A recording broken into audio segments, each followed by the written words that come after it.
Welcome to Funk You Up, the podcast that gives you the best of functional medicine, nutrition, and wellness in 8 minutes or less. Hey everyone, welcome to Funk You Up. This is clinical nutritionist Michelle Miller. And this is Diana Orchant, functional medicine registered dietitian-to. We got a fun topic today. Yes, we do. Today we're talking about constipation. So we talk about poop all day long. Really, we do. It's digestive function. It's very normal. This is casual conversation for us. So if this is making you uncomfortable, maybe go to a safe space. Because it's going to get really uncomfortable. It's going to get real. So let's first talk about how do we define what constipation is, because this is something we always talk about on our new patient intake when we're first meeting with a patient. And it is wild what we hear people report back. So first, let's just go into like what is normal and healthy. So normal and healthy is 1 to 3 bowel movements per day that are well formed and not too loose. Yeah, predictable, consistent, 1 to 3 bowel movements. Exactly. We hear sometimes patients say like, well, my doctor said this is normal for me. Right. I've only gone once a week for my entire life. Isn't that normal? Right. Or this is just how my body is. Right. And unfortunately, it's not. No, I mean, there's a lot of benefits of having these regular bowel movements, and it's really important for our overall health. When you think about even just like the basics of, from the moment you're eating something as it's going through the digestive system to when you're excreting it, that's called the transit time. And you need proper transit time to allow for the absorption of nutrients, even just for like healthy weight management. But probably most importantly, it's meant to have this healthy balance of like toxin elimination. Exactly. And if you're not having this healthy toxin elimination, you could have more local symptoms like bloating or gas. You could also have more system-wide symptoms like headaches, brain fog, an overall sense of just not feeling great. Definitely. These toxins are just kind of like in the system and you're not able to flush them out for sure. You're just holding on to everything. So let's start with some of the basics that we always make sure we cover with our clients before getting into some of the more like functional medicine or functional nutrition elements. So I think first and foremost, water. Absolutely. So you've probably heard this before from us, but you want to make sure that you're drinking at least half of your body weight in ounces of water per day. So the first and foremost thing we say if people come in with constipation is, well, how much water are you drinking? And we're talking plain water. We're not talking coffee. We're not talking like juices, seltzer, soda, just plain water. Exactly. So then I know a lot of our clients are, using things like psyllium husk because of the fiber content. So let's also address the use of fiber and what we need to know if someone is going through some constipation. Yeah, so it's really important to make sure that you're getting a lot of insoluble fiber if you have constipation. So insoluble fiber is really going to increase the fecal bulk and then speed the passage of food throughout your digestive tract. And what would you say your favorite examples of insoluble fiber would be? Really vegetables, beans, and whole grains. It's going to have a lot of that good insoluble fiber. And also, probably my favorite would be ground flaxseed. Interesting. That's going to really get things moving.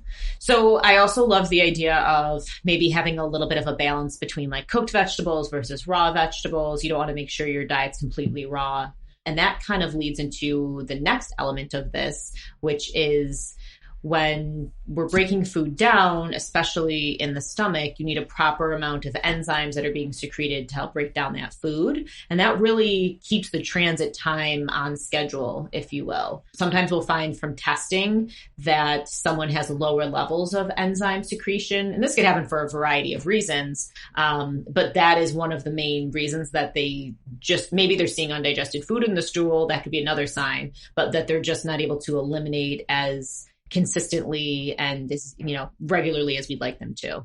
Right. It's going to help get that food through. Other things that can block you up, though, are going to be some inflammatory foods. We've spoken about this in previous episodes as well, but dairy and gluten and actually not having enough fat can really bind you up as well. Yeah, it's interesting with the foods, especially the inflammatory foods. Sometimes we think of those foods as, for some people, that you might be running to the bathroom when you have those foods. But also, if it is an inflammatory food, it is often harder to break down. The system takes more time and energy to break that down, and that's going to slow down the transit time as well. Now, you were mentioning a lack of fats in the diet, that could be a reason that someone isn't having regular bowel movements. Yeah, a higher fat diet can actually accelerate gastric emptying. So what are your favorites? Yeah, so we're not saying, load up on all these crazy fats at all times, but you should look at your diet because a lot of people are not necessarily having enough fat. And so my favorites would be fatty fish like sardines or wild-caught salmon, olive oil, avocados. Yeah, and it's interesting in this day and age of the ketogenic diets and intermittent fasting, a lot of people are using MCT oil. And you actually have to be careful with that one. That's kind of like almost in the range of like a mild laxative because that can really get things going maybe too far from you.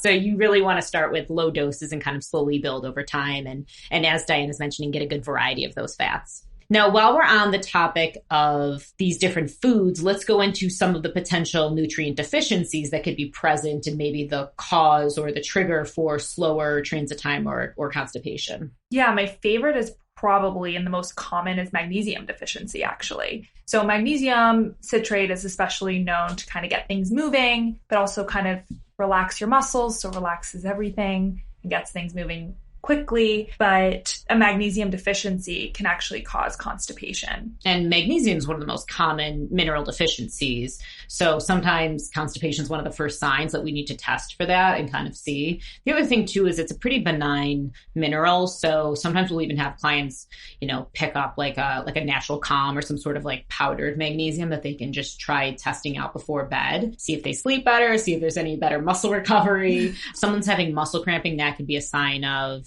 low magnesium as well. But it's something easy. You can kind of just like do it yourself at home and kind of test out a little extra magnesium, a little extra water, see if that helps. Right. You can just test out different amounts and see how you feel in the morning too. Maybe that'll get things going. Now, in our practice, we often talk with our clients a lot about optimizing liver congestion and detoxification pathways and how can we make sure that our liver is functioning at the most optimal rate possible. And I think this also kind of blends into a little bit of like the Chinese medicine with the idea of liver congestion. We're not talking about necessarily like high liver enzymes or like an inflamed liver imaging. We're talking about how do we optimize the process of what the liver is detoxing on a day-to-day basis, even like an hour-to-hour basis. Right. And while your liver is supposed to be detoxing every single day, sometimes you just need that like spring cleaning just to get things going. My favorite term right now, to get things going. And also just to clean out your liver. And a lot of times constipation can be a sign of liver congestion overall. So, sometimes we'll take our clients through some sort of personalized like liver detox program, if you will. This includes eating certain amounts of protein, tons of like cooked vegetables. Sometimes we'll focus more on the cruciferous vegetables. Also, even just making sure that they're cutting off a lot of foods for a short period of time, like alcohol, high sugar, processed foods, even sometimes like things like nuts and beans. Again, just for like a handful of days to give the liver a little bit of a break. And then sometimes we'll utilize some herbs like milk thistle or globe artichoke, or even nutrients like glutathione, things that really help support liver detoxification. Right. And going off of that token, we also see sometimes individuals just have different gut imbalances that can cause constipation. While these gut imbalances can often cause a lot of symptoms, constipation is one of them. So this is really looking at, it's frequently that we see patients have methane overproduction. Whoa. Yeah. What are you talking about?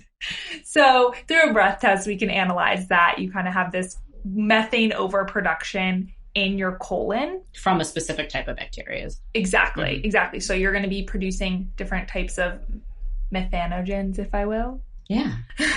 Love that. And then this actually goes into our next topic that we'll be discussing on the following episode of small intestinal bacteria overgrowth. And that's really a case where bacteria has kind of made its way into an area where it shouldn't be, and it's producing this methane gas. Exactly. But you're absolutely right, especially when it's methane dominant SIBO, small intestinal bacteria overgrowth. That is a very common symptom we'll see is the constipation. And man, in cases like that, like you can have all the fiber and the enzymes and the magnesium and the water and the liver detoxing, but if you don't get rid of that bacteria, you're not going to be going. Yeah, your GI transit time is really going to slow down. And last but not least, this seems really simple, but let's just talk about the element of movement. Yeah, people sit all day at their desk, then they go home, eat dinner, and go to bed, and they forget to really move. And I see this a lot in the hospital too. Patients are lying in bed and they're complaining of constipation. And while a lot of that can't do anything about that. Sure.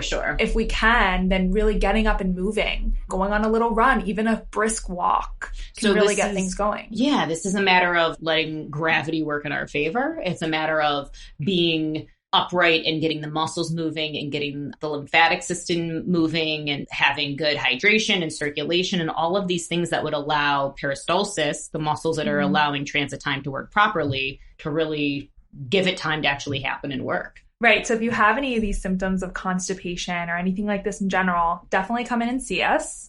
So there's often these lifestyle elements that we can have people kind of trial and error. And then also, there's times when we really need to rely on the testing. And that's why, we will use breath testing if we're trying to assess if there's any bacteria that's creating this methane. It's why we'll need to rely on stool testing to see if there's enzyme issues or blood work to see if there's nutrient deficiencies. So although I do encourage you to try some of these at home, understanding that sometimes we need to not guess and kind of go to the test. Exactly. Yes, don't test. Yeah.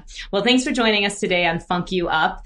Be sure to stay tuned for some bonus material on our Instagram. You can follow me at Michelle_Miller_MSACN, where I will hit you with some more DIY natural ways to help your constipation, and also our Physio Logic Instagram at Physio Logic NYC. And if you have any questions, please reach out to us at FUNCYouUp@PhysiologicNYC.com. We'll talk to you soon. You've been listening to FUNC You Up. Be sure to like, review, and subscribe for more daily tips on living well.